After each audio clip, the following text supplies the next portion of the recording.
Fantastic to be with you all today. So I'm Tessa. I'm the co-founder and CEO of OLIO. OLIO is the world's first neighbour-to-neighbour food sharing app. And today I'm going to talk to you about living in Wasteland, but as I said, far more importantly, how we can get out of it. So as you are watching this, you might be living somewhere a little bit like this, or perhaps like this, or maybe even like this. But no matter where you are living, you are also unavoidably a citizen of Wasteland. Now, what is Wasteland? Well, it's a place that exists outside of the bubbles of our day-to-day lives.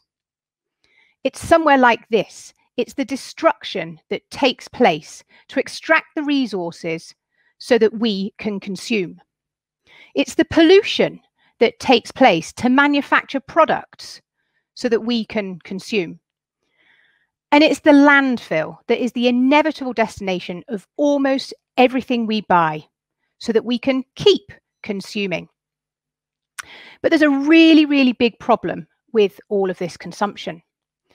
And that is the fact that this consumption has unleashed a three-headed monster of existential crises for humanity. It's unleashed the climate crisis, the biodiversity crisis, and the resources crisis. Now, unless you've been living under a rock for the past couple of years, you are hopefully well aware of the fact that the climate crisis is taking place. It's here, it's with us now, and it's only getting worse. And we have a very limited period of time to take meaningful action to address it. You're probably also aware of the second crisis, which is the biodiversity crisis. And these headlines point to some of the core issues at play here. But the third crisis, the resource depletion crisis, is perhaps one that you might not be fully familiar with. And that is best exemplified by the concept of Earth Overshoot Day. Earth Overshoot Day is the day in the year in which humanity has used all the resources that the Earth can replenish in a year. It was first measured in 1969. And back then, Earth Overshoot Day was the 31st of December. And so what that means is we consumed in a year what the Earth could replenish in a year. And so humanity was living in equilibrium with the planet. Happy days.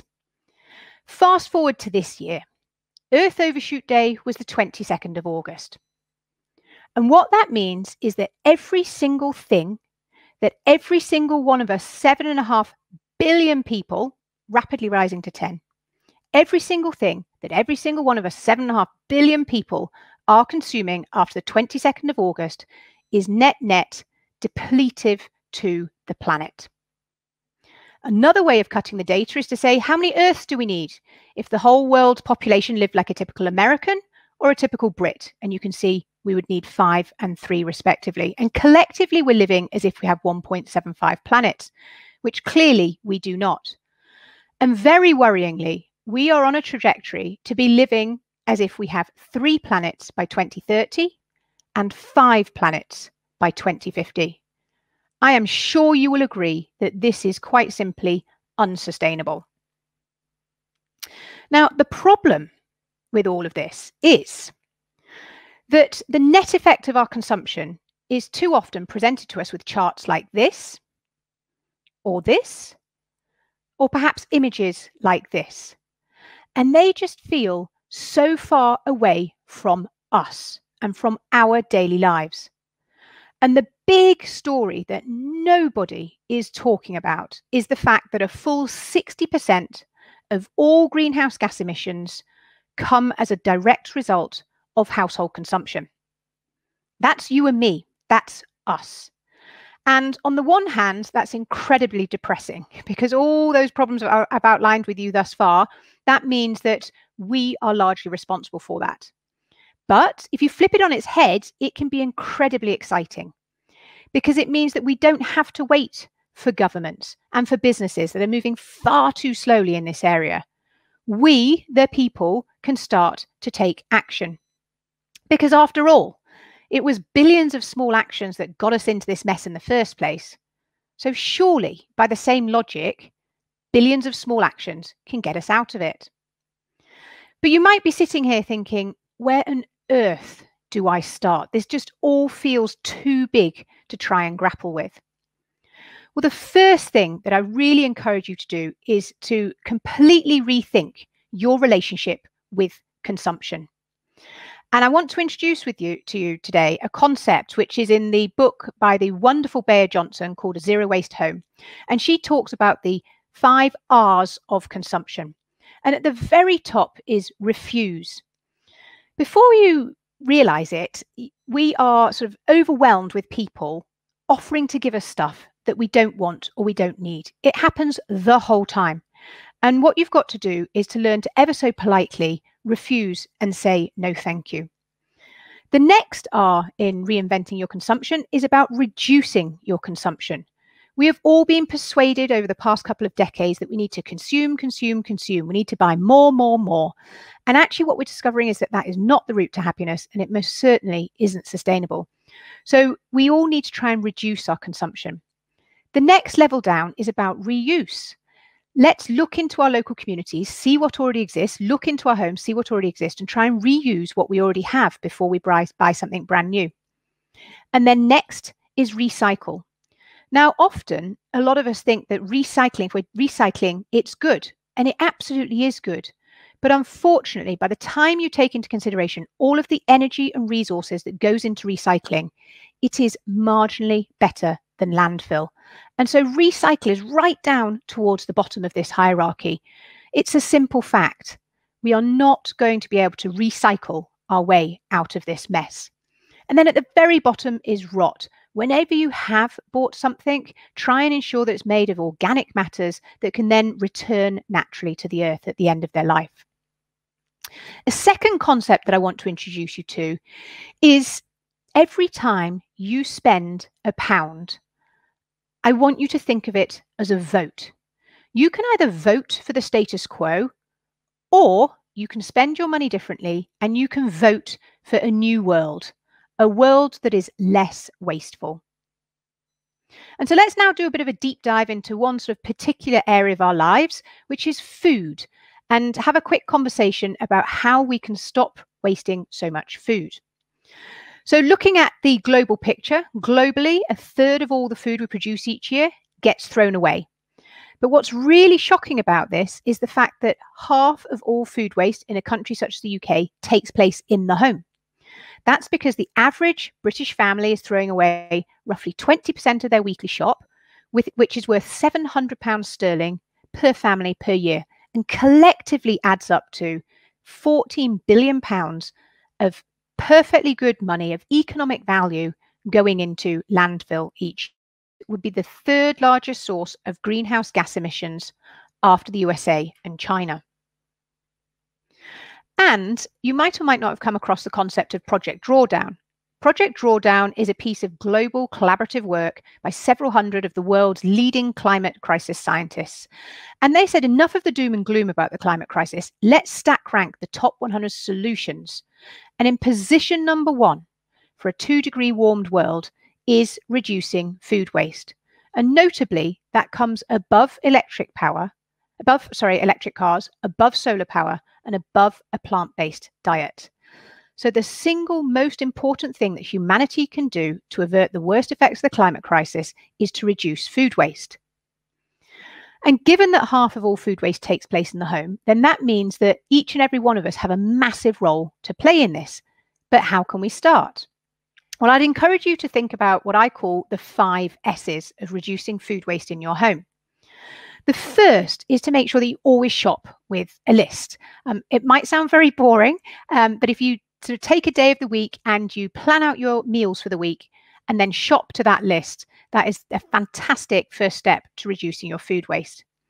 The second S is ensuring that you store your food properly. There are hundreds of food storage hacks out there, but a few of my favorites are making sure that you keep tomatoes not in the fridge, always keep them on the countertop. Make sure that onions and potatoes are never stored together. And a little hack that I love is that if you put a slice of onion in with an opened avocado, it will prevent it from browning. So storing your food properly can make a massive difference. The next one is about serving sensible portion sizes. And a really, really easy hack here is to reduce the size of your plate. And then next, if you do have leftovers, then save them for lunch or dinner the next day. It is amazing how tasty food can be when it's had an extra day or two to marinate. And finally, if all of those haven't worked and you still find yourself with some spare, then we would really encourage you to use OLIO. OLIO is the world's first neighbour-to-neighbour food sharing app, and how it works is really simple. You snap a photo, add your food to the app, neighbours living nearby receive an alert, they can browse the listings, request what they want, and pop round and pick it up. What's really amazing is the fact that half of all the food added to the app is requested in less than 24 minutes. So you might be thinking, who on earth would want my head of broccoli or my tins of soup? Please do not worry about that. There is absolutely no shortage of people who are really keen to pop round and pick up your spare food. OLIO started as a pilot in North London just over 4 years ago. And in that time, we've since grown to a global movement of 2.5 million people who have together shared over 8 million portions of food. And the environmental impact of that is massive. It's equivalent to taking 20 million car miles off the road. And we have also saved 1 billion litres of water because the production of food is incredibly water intensive. And so to wrap up now, as you start to think about what difference you can make and what role you can play in helping us all move out of wasteland, it can be really daunting and overwhelming.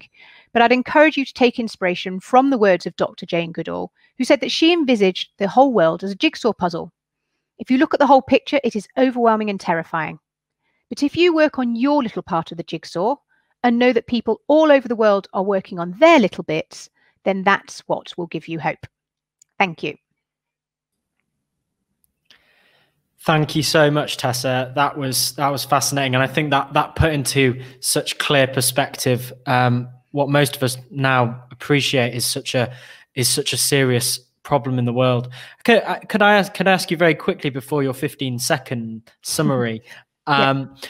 Have you seen much sort of behavior change in the people who use your app since people have been at home a lot more this year and perhaps a bit closer to their community and not traveling as far as they might usually? Yes, we have, in a word. So OLIO has grown more in the past 5 months than we did in the whole previous 5 years. And I think that's because you only need to see a couple of photos of empty supermarket shelves to realize just how important food is. It is literally a life source. And then secondly, because people are in their homes and they're in the local community, they're wanting to connect with people. We've also had our eyes open to the horrific problem of food poverty that we have in all of our communities across the country.